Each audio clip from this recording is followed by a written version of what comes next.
اعوذ باللہ من الشیطان الرجیم، بسم اللہ الرحمن الرحیم۔ پیارے دوستوں اور بزرگوں، آج ہم قرآن کریم کے سورہ مائدہ سے رکوع نمبر 14 کو پڑھنے کی کوشش کریں گے۔ اللہ رب العزت سے دعا ہے کہ ہمارے دلوں میں قرآن کے نور کو اتار دے اور ہمیں قرآن کریم کو سمجھنے کی توفیق و رفیق عطا فرمائے اور اس پر عمل کرنے کی توفیق عطا فرمائے۔ آئیے شروع کرتے ہیں۔ رب کریم ارشاد فرماتا ہے، یا ایھا الذین آمنوا لا تسألوا عن اشیاء ان تبد لکم تسؤکم وان تسألوا عنها حین ینزل القرآن تبد لکم عفا اللہ عنها واللہ غفور حلیم۔ اس کا معنی یہ ہے، اے ایمان والو، ان چیزوں کے بارے میں نہ پوچھو ان تبد لکم تسؤکم، کہ اگر وہ ظاہر کر دی جائیں تو تمہیں بری لگے، وَإِن تَسْأَلُوا عَنْهَا، اور اگر تم ان کے بارے میں پوچھو، حین يُنَزَّلُ القرآن، جب قرآن نازل ہو رہا ہے، تُبْدَ لَكُمْ، تو تمہارے لیے ظاہر کر دی جائیں گے۔ عَفَا اللَّهُ عَنْهَا، اللہ رب العزت نے انہیں معاف فرمایا ہے۔ وَاللَّهُ غَفُورٌ حَلِيمٌ، اللہ رب العزت بخشنے والا ہے اور حلم والا ہے۔ کچھ لوگ صحابہ کرام میں سے اور دوسرے لوگوں میں سے، منافقین میں سے، نبی کریم صلی اللہ علیہ وسلم سے ایسے سوالات، عجیب و غریب سوالات پوچھتے تھے جن کا نہ دین سے نہ دنیا سے کوئی مطلب تھا۔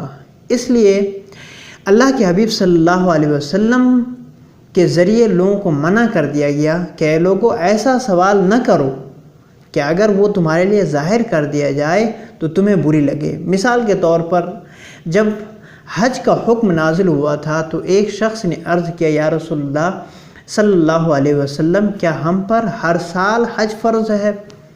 تو اللہ کے نبی صلی اللہ علیہ وسلم خاموش رہے، آپ نے کچھ نہیں بولا۔ اس کے بعد اس شخص نے پھر کہا، یا رسول اللہ صلی اللہ علیہ وسلم، کیا ہم پر ہر سال حج فرض ہے؟ پھر نبی کریم صلی اللہ علیہ وسلم خاموش رہے۔ تیسری مرتبہ اس شخص نے پوچھا، اللہ کے حبیب صلی اللہ علیہ وسلم نے فرمایا، نہیں، لیکن اگر میں ہاں کر دوں تو ہر سال تم پر حج فرض ہو جائے گا۔ اللہ نے حج فرض کیا ہے، تم ایک مرتبہ حج کر لو، یہ تمہارے لیے کافی ہے۔ بار بار پوچھو گے، مصیبتیں تمہاری بڑھ جائیں گی، تمہاری تکلیف زیادہ ہو جائیں گی۔ اس لیے اللہ نے جتنا اتارا ہے اس پر عمل کرو۔ اس کے بعد رب کریم ارشاد فرماتا ہے، قد سألها قوم من قبلکم، کہ اس طرح کے سوالات تم سے پہلے والے لوگوں نے بھی پوچھا تھا۔ مثال کے طور پر آپ اس واقعے کو دیکھیں کہ جب بنی اسرائیل کو حکم دیا گیا تھا کہ تم گائے ذبح کرو، لیکن انہوں نے الٹے سیدھے عجیب و غریب سوالات کرتے کرتے اپنے اوپر مصائب کو زیادہ کر لیا۔ ان کو صرف اتنا حکم تھا کہ تم گائے ذبح کر دو، اگر کوئی بھی وہ گائے ذبح کرتے تو ان کا کام ہو جاتا، لیکن انہوں نے پوچھا کہ ان کا رنگ کیسا ہونا چاہیے، وہ گائے کیسی ہونی چاہیے۔ اس طرح سے وہ اپنے اوپر زیادہ مصائب کھڑے کر لیے۔ تو اللہ رب العزت نے ارشاد فرمایا کہ زیادہ سوالات، عجیب و غریب سوالات نہ کرو۔ قد سألها قوم من قبلہم، کہ تم سے پہلے بھی لوگوں نے اس طرح کے سوالات کیے۔ ثم اصبحوا بها کافرین، پھر اس سے وہ منکر ہو گئے، کافر ہو گئے۔ جب اللہ رب العزت نے وہ حکم نازل کر دیا تو اس سے وہ منکر ہو گئے، کافر ہو گئے، ان کو ماننے سے انکار کر دیا۔ ما جعل اللہ من بحیرۃ ولا سائبۃ ولا وصیلۃ ولا حام ولکن الذین کفروا یفترون علی اللہ الکذب واکثرهم لا یعقلون۔ اللہ رب العزت نے کوئی بحیرہ، کوئی سائبہ، کوئی وسیلہ، کوئی حام نہیں قرار دیا۔ یہ جانور ہیں، یہ ان کے اصطلاح تھے مشرکین مکے کے لوگوں کے۔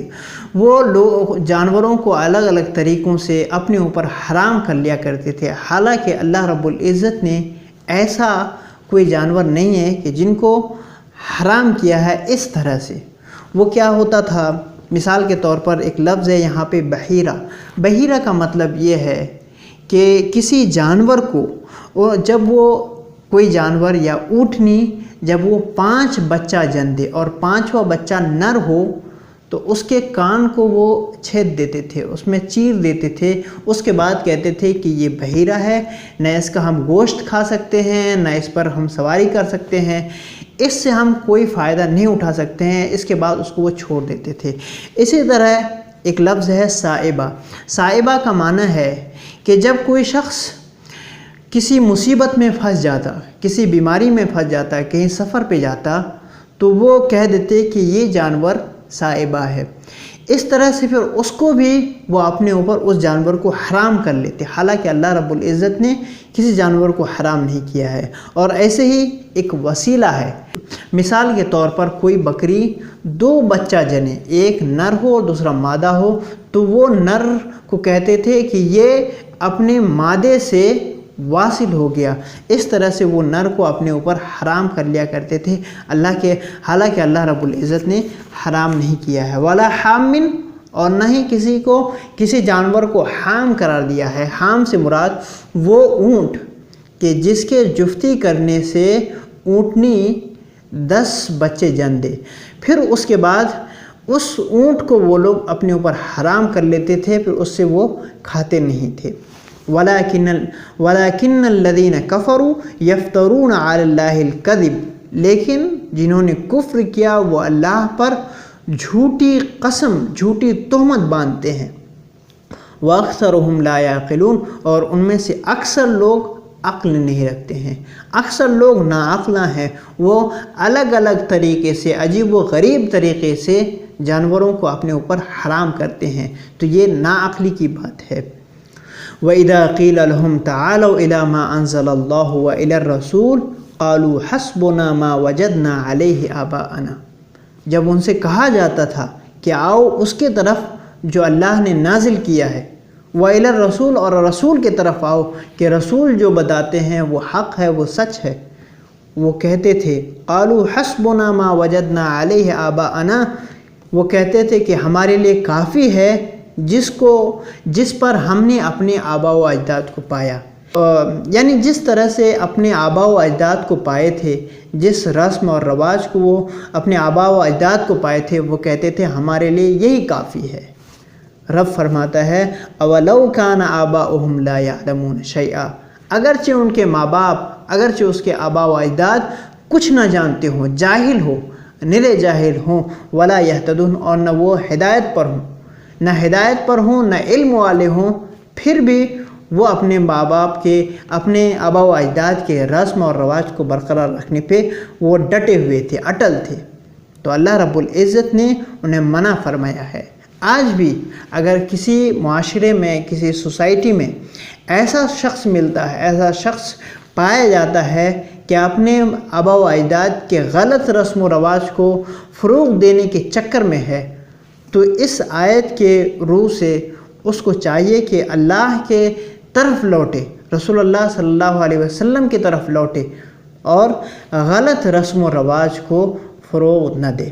اس کے بعد رب کریم ارشاد فرماتا ہے یا ایھا الذین آمنوا علیکم انفسکم، اے ایمان والو تم اپنے آپ کی فکر کرو، اپنے نفسوں کی فکر کرو، لا یضرکم من ضل اذا اہتدیتم، تمہیں کوئی نقصان نہیں دے سکتا ہے جب تم ہدایت پر ہو، جب تم ہدایت پر ہو تمہیں کوئی نقصان نہیں دے سکتا ہے۔ اللہ مرجعکم جمیعا، تم میں سے ہر ایک کو اللہ کی طرف پلٹنا ہے۔ فَيُنَبِّئُكُم بِمَا كُنتُمْ تَعْلَمُونَ، پھر اللہ رب العزت تمہیں خبر دے دے گا، بتا دے گا جو تم کیا کرتے تھے۔ اس آیت میں اللہ رب العزت ارشاد فرماتا ہے لا یضرکم من ضل اذ اہتدیتم، اپنے جانوں کی تم فکر کرو۔ اس کا یہ مطلب نہیں ہے کہ ہم اپنے آپ کی صرف فکر کریں اور دوسروں کے بارے میں سوچنا بند کر دیں کہ ہم اگر حق پر ہیں تو ہمیں دوسرے کے بارے میں نہیں سوچنا چاہیے۔ نہیں، اللہ رب العزت نے امت مسلمہ پر یہ فرض قرار دیا ہے، یہ امت مسلمہ کا فریضہ ہے کہ وہ نہی عن المنکر کرے، امر بالمعروف کرے، بھلائی کا حکم دے، برائیوں سے روکے۔ یہ امت مسلمہ کا امتیازی شان ہے۔ اللہ رب العزت نے اس امت کو اس لیبل اور ٹائٹل کے ساتھ بھیجا ہے، اس لیے کسی شخص کے لیے یہ کہنا کہ ہمیں صرف اپنی فکر ہے، کسی اور کی فکر نہیں ہے۔ فکر مسلمانوں کو، تمام انسانوں کی ہونا چاہیے کہ لوگ راہ راست پر قائم رہیں۔ الی اللہ مرجعکم جمیعا، ہر ایک شخص کو اللہ کی طرف پلٹنا ہے۔ فَيُنَبِّئُكُم بِمَا كُنتُم تَعْلَمُونَ، پھر اللہ رب العزت بتا دے گا، خبر دے گا جو تم کرتے تھے۔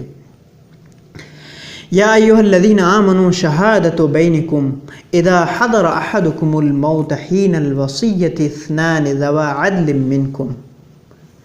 اس آیت کی تفسیر اور ترجمہ کرنے سے پہلے میں آپ کو بتا دوں کہ علامہ پیر کرم شاہ آذری فرماتے ہیں کہ یہ آیت ترکیب کے اعتبار سے اور معنی کے اعتبار سے مشکل ترین آیات میں سے ہے، تو لیکن پھر ہم کوشش کریں گے کہ ہم معنی آیت کی واضح طور پر آپ کے سامنے بیان کر دیں۔ رب کریم ارشاد فرماتا ہے، اے ایمان والو، شہادت بینکم اذا حضر احدکم الموت، کہ جب تم میں سے کسی شخص کو موت آ جائے، یعنی موت کا وقت قریب آ جائے اور وہ وصیت کرے، تو وصیت کی گواہ شرط نصاب وہ دو لوگ ہیں، اثنان ذوا عدل منکم، تم میں سے دو عادل شخص ہیں، دو نیک لوگ ہیں۔ یعنی اگر کوئی شخص اپنی مال، اپنی دولت کے بارے میں موت کے وقت کسی کو وصیت کرتا ہے کہ میرا فلاں مال اس کو دیا جائے، فلاں اس کو دیا جائے، اس طرح سے وصیت کرتا ہے، تو اس کا گواہ دو لوگ ہوں گے اور وہ دو لوگ نیک ہونا چاہیے، عادل ہونا چاہیے۔ او آخران من غیرکم ان انتم ضربتم فی الارض فاصابتکم مصیبت الموت، یا تم میں سے غیر، یعنی اگر تم گھر میں ہو تو گھر کے دو لوگ ہوں، اور اگر آپ کسی سفر پہ ہوں، زمین میں سفر کر رہے ہوں، اس وقت موت کی مصیبت آ پہنچے، تو تمہارے غیر بھی تمہارے وصیت کے گواہ بن سکتے ہیں، تمہارے غیر بھی وصیت کی گواہ بن سکتے ہیں۔ یہاں پہ ایک دوسری تفسیر بھی ہے، وہ یہ کہ اگر آپ گھر میں ہیں یا اپنے مسلمان بھائیوں کے درمیان ہے تو مسلمانوں سے دو عادل گواہ، اور اگر کہیں سفر پہ ہیں تو اس وقت غیر مسلم بھی وصیت کے گواہ بن سکتے ہیں۔ یہ قول حضرت امام احمد بن حنبل کا ہے۔ امام اعظم رحمۃ اللہ علیہ فرماتے ہیں کہ مسلمانوں پر کوئی حق جاری کرنے کے لیے ضروری ہے کہ اس کا گواہ مسلمان ہی ہوں۔ اس لیے اللہ رب العزت ارشاد فرماتا ہے کہ تم میں سے دو گواہ ہوں عادل۔ اس کے بعد رب کریم ارشاد فرماتا ہے، تحبسونہما من بعد الصلاۃ فیقسمان باللہ ان ارتبتم، تم ان دونوں کو روکو گے نماز کے بعد۔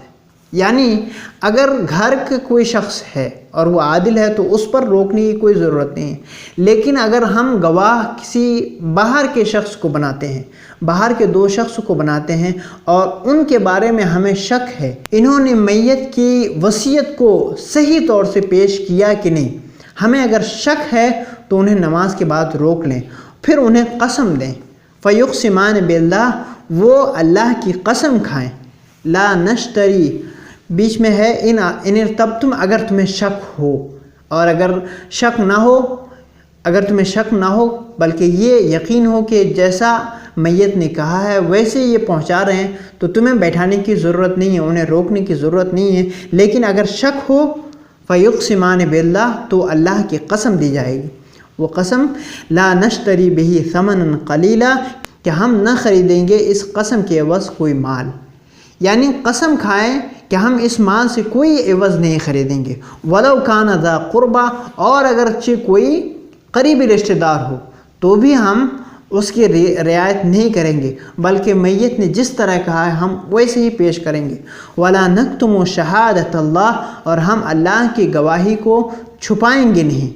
انا اذا لمن الآثمین، پھر تو ہم گنہگاروں میں سے ہوں، اور یعنی اگر وہ شخص اگر ہم جھوٹی قسم کھائیں یا کسی مال کے بدلے میں ہم اس کی وصیت میں خیانت کریں یا پھر کسی قریبی رشتہ دار کی رعایت کریں یا اللہ کی گواہی کو چھپائیں، تب تو ہم گنہگاروں میں سے ہوں گے۔